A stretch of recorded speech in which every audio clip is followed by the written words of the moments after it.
Pertanian modern kerap menghadapi tantangan besar dalam meningkatkan produktivitas sambil menjaga keberlanjutan lingkungan, terutama akibat penyakit seperti Fusarium wilt yang menyerang stroberi dan menyebabkan kerusakan serius pada sistem vaskular tanaman. Metode deteksi tradisional seringkali lambat, mahal, dan sulit diterapkan pada skala luas sehingga dibutuhkan solusi yang lebih efisien. Oleh karena itu, AgriSpectra hadir sebagai inovasi berbasis teknologi hyperspectral imaging dan machine learning untuk melihat yang tak terlihat. Next. Next. Teknologi ini dapat mendeteksi penyakit secara dini sebelum gejala visual muncul, melakukan pemrosesan data berbasis machine learning, cepat, efisien, dan non-destruktif dapat diterapkan pada pertanian luas. Next. Metodologi pada studi kasus kami yaitu berupa 10 tahapan. Yaitu pertama, identifikasi masalah. Permasalahan utama dari penerapan budidaya stroberi secara konvensional yakni keterbatasan metode dan sumber daya untuk mendeteksi Fusarium wilt. Lalu, untuk kajian literatur dan jurnal terkait, dilakukan pengkajian dengan menganalisis jurnal-jurnal relevan untuk memahami kerja teknologi hyperspectral imaging dan algoritma machine learning. Untuk penentuan metode dan desain eksperimen, digunakan metode pendekatan eksperimen dengan pengumpulan data oleh hyperspectral imaging. Kemudian dilakukan pengolahan data menggunakan algoritma machine learning, programan, sehingga hasil yang diberikan memiliki tingkat kepercayaan yang baik. Lalu untuk pengumpulan data hyperspectral imaging, dilakukan menggunakan kamera hyperspectral yang memindai area dan memperoleh data berupa kumpulan visual permukaan daun tanaman stroberi. Data visual kemudian diklasifikasikan menjadi daun sehat dan daun terinfeksi menggunakan microcontroller. Kemudian data dikirimkan secara nirkabel dan dilakukan pengolahan lanjutan dengan menggunakan kalibrasi radiometrik dan normalisasi data hyperspectral untuk memastikan akurasi analisis. Untuk pengolahan data, yaitu kalibrasi dan normalisasi, dilakukan pengembangan model untuk melatih. Lalu untuk pengembangan model, machine learning dan training, dilakukan untuk melatih logika machine learning dan meningkatkan performa sistem. Pengembangan dilakukan dengan penerapan artificial neural network atau ANN yang berfungsi untuk mendeteksi adanya gejala stres fisiologis pada hasil pemindaian visual tanaman yang diperoleh dari data hyperspectral imaging. Lalu validasi dan evaluasi model dilakukan dengan menguji secara langsung kerja alat, kemudian menganalisis kelemahan dan kelebihan model. Lakukan evaluasi performa model dinilai menggunakan metrik seperti akurasi, precision, recall, dan F1 score untuk memastikan keandalan deteksi dini penyakit.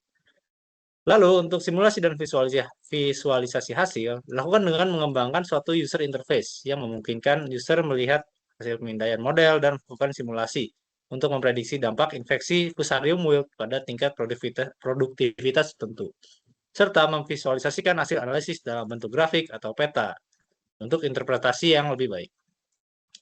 Lalu ada analisis ekonomi dan keberlanjutan yang dilakukan untuk mengkaji kebutuhan biaya produksi, biaya operasional, manfaat ekonomis, dan peluang bisnis dari pengembangan sistem dan model yang dibuat. Analisis ekonomi dan keberlanjutan juga mencakup potensi pengurangan biaya produksi, peningkatan hasil panen, dan pengurangan dampak lingkungan. Terakhir yaitu penyusunan laporan dan presentasi yang dilakukan untuk memaparkan hasil pengembangan model dan menyampaikan temuan serta rekomendasi kepada klien yang sesuai.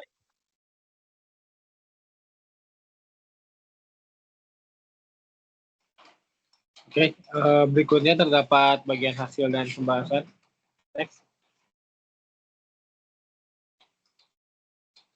Jadi untuk hasil pembahasan ini sendiri, pertama kita harus mengetahui terlebih dahulu indikator apa saja yang menandakan bahwa si tanaman stroberi ini mengalami kerusakan atau mengalami stres biotik karena kelayuan oleh Fusarium. Jadi ada dua indikator utama. Yang pertama itu ada indikator GS atau kondensasi stomata, dan yang kedua ada indikator A atau laju fotosintesis. Jadi kedua stres biotik yang terjadi ini dia akan berkurang ke lajunya saat mengalami kelayuan oleh Fusarium wilt. Lalu pada gambar 1 ya, ini tuh menggambarkan bahwa perbedaan tingkat kerusakan berdasarkan GS dan A. Jadi si grafik ini tuh diperoleh dari spectral imaging yang mengambil berbagai spektrum gelombang cahaya. Nah, setelah didapatkan spektrum-spektrum ini, dia itu dinormalisasi nilai GS dan A-nya sehingga bisa dikategorikan rentang 1 sampai 0,8 sehat, lalu dilanjutkan kerusakan ringan dan kerusakan sedang hingga kerusakan berat ketika nilainya di bawah 0,65. Lanjut. Oke, karena data hyperspektral ini umumnya sedikit sulit untuk dibaca, maka digunakanlah algoritma machine learning. Fungsinya untuk apa? Sehingga bisa membaca data-data tersebut dan menghasilkan hasil yang lebih akurat. Algoritma machine learning ini menggunakan confusion matrix, di mana confusion matrix ini secara singkatnya adalah memprediksikan model dengan hasil sebenarnya dalam setiap kategori. Next. Oke, ini sebagai contohnya ya. Jadi berikut ada confusion matrix. Jadi yang di sumbu X itu merupakan predicted label dan di sumbu Y itu merupakan true label, hasil sebenarnya. Jadi dengan kategori-kategori masing-masing ini berdasarkan confusion matrix algoritma, kita bisa mengevaluasi bagaimana kemampuan si machine learning dalam mendeteksi fusarium wilt atau kerusakan tanaman karena jamur fusarium secara akurat dan benar. Oke, next. Jadi untuk hasilnya, itu di gambar di kiri merupakan hasil lengkap dari semua confusion matrix model machine learning, dan model yang terbaik itu diperoleh oleh model ANN dengan F1 score keseluruhan atau analisis parameter kemampuan mendeteksi penyakit sebesar 80%, di mana dia bisa hampir 100% tanaman diklasifikasikan dengan benar, untuk tanaman sehat diklasifikasikan dengan benar, dan terdapat 15 dari 19 tanaman yang mengalami kerusakan diklasifikasikan dengan benar, disusul dengan model DT atau Decision Tree, dan model-model lain seperti KKN, SVM, MLR, dan NB ini memiliki F1 score yang rendah, yaitu di bawah 60%. Lanjut. Oh ya, ini tuh untuk indikator GS. Lanjut. Dan ini ada tabelnya secara keseluruhan untuk nilai-nilai F1 score-nya. Oke, boleh di next. Ini gambar sini adalah menggunakan indikator A. Jadi indikator dari laju fotosintesis. Pada indikator ini mengalami penurunan dalam F1 score-nya secara keseluruhan dari model ANN, model DT, dan juga model-model lain ini mengalami performa yang sedikit menurun dibandingkan dengan indikator GS dalam membedakan tanaman yang sehat dengan tanaman yang terserang jamur fusarium. Next. Ini juga tabel nilai lengkap keseluruhannya dari indikator A dengan berbagai metode. Next.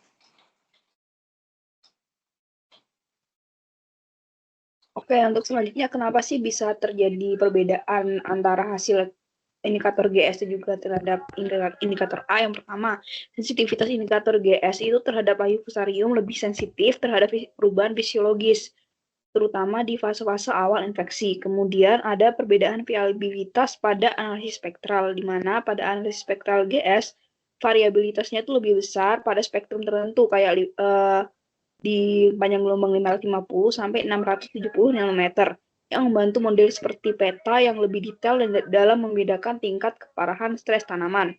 Kemudian ada hubungan langsung antara variabel GS dengan difusi air dan CO2, di mana variabel GS itu dipengaruhi langsung oleh difusi air dan karbon dioksida melalui stomata yang terhambat oleh infeksi. Walaupun begitu, indikator A dipengaruhi juga oleh infeksi, tetapi banyak dipengaruhi oleh faktor lain seperti lingkungan yang membuat data A itu lebih sulit terbaca, dan juga kinerja model ANN pada variabel GS dan variabel A itu menunjukkan performa yang lebih baik dibanding kepada GS karena pola distribusi parameter GS itu lebih sesuai dengan arsitektur modelnya, di mana F1 untuk GS adalah 85% yang lebih tinggi dibandingkan variabel A yang hanya 77%. Next. Selanjutnya, keunggulan gambar hiperspektral dalam deteksi stres. Gambar hiperspektral sendiri dapat mendeteksi stres biotik atau penyakit patogen dan juga stres abiotik seperti kekurangan air, nutrisi, dengan memanfaatkan ratusan hingga ribuan pita spektral untuk menangkap informasi secara detail. Teknologi ini memungkinkan deteksi kondisi tanaman yang lebih mendalam dan akurat. Namun, kompleksitas data spektral itu menyebabkan sulit untuk diinterpretasikan secara langsung, sehingga perlu adanya alat analisis yang canggih untuk mengolah data ini. Selanjutnya. Bisa di next? Oke. Selanjutnya itu kita menggunakan analisis menggunakan ANN atau Artificial Neural Network, di mana ini merupakan prosesor sinyal non-linear yang terdiri dari sejumlah node atau neuron yang terhubung melalui saluran persinyalan, satu atau dua arah. Nah, ANN sendiri memiliki 3 lapisan utama. Yang pertama ada input, yang kedua ada input tersembunyi, dan juga ada output. Kemudian koneksi antar node dilakukan melalui sinapsis dengan bobot tertentu, di mana sinyal diproses melalui neuron dengan bobot dan fungsi transfer yang dimodifikasi secara literatif sehingga menghasilkan output sesuai dengan yang diinginkan. Berikut merupakan contoh dari gambar model ANN. Next. Kemudian ada peran machine learning dalam mengolah data spektral, di mana machine learning seperti model ANN itu digunakan untuk mengenali pola-pola yang ada dalam data spektral. Nah, pola-pola ini nantinya akan mencerminkan kondisi tanaman yang dianalisis, di mana algoritma ini membantu mengidentifikasikan infeksi fusarium dan juga stres air dalam pemrosesan sesuai dengan spektrum cahaya yang tampak dan juga spektrum inframerah dekat. Dan juga machine learning dapat memilih pita spektrum yang relevan, di mana untuk meningkatkan akurasi deteksi hingga 98% untuk beberapa penyakit tanaman lainnya yang memiliki gejala visual lebih spesifik. Next. Nah, baik. Untuk target pasar dari AgriSpectra sendiri, itu mencakup petani stroberi, manajer perkebunan, peneliti, pemerintah, dan perusahaan agritech. Nah, dari segi perilakunya sendiri, biasanya petani cenderung memiliki kesadaran yang masih lebih rendah terhadap solusi teknologi modern, sementara perusahaan-perusahaan besar lebih siap untuk mengadopsi inovasi ini.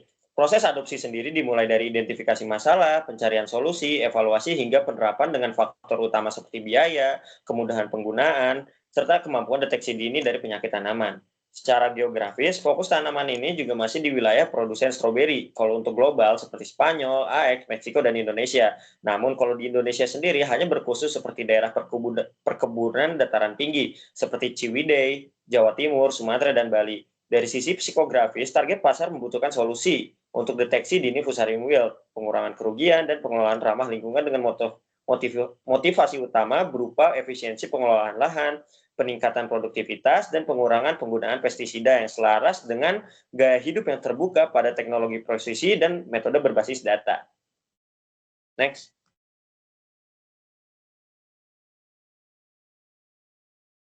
Ya, kemudian ada analisis finansial dari sistem ini. Yang pertama ada rancangan anggaran biaya manufaktur.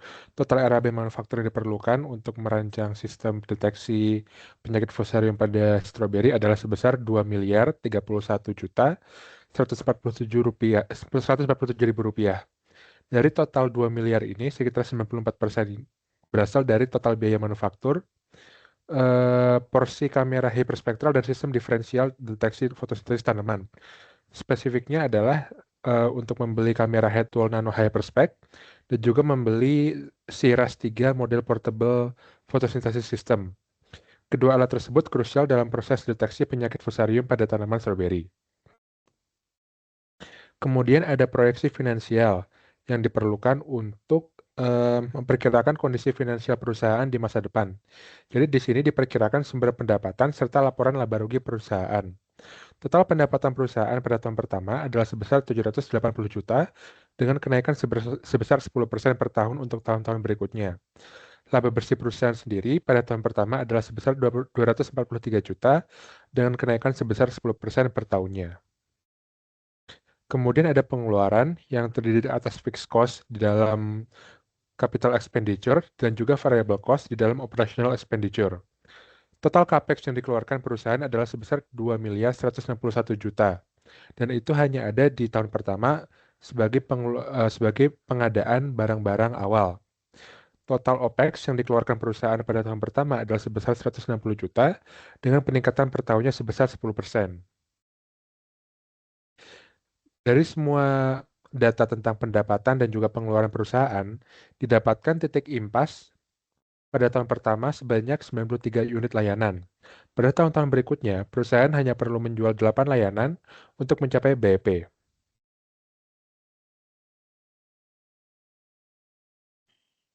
Baik, kesimpulannya, metode deteksi Fusarium wilt secara tradisional seperti isolasi laboratorium dan teknik molekuler memerlukan waktu yang lebih lama, biaya tinggi, dan sulit diterapkan pada skala luas.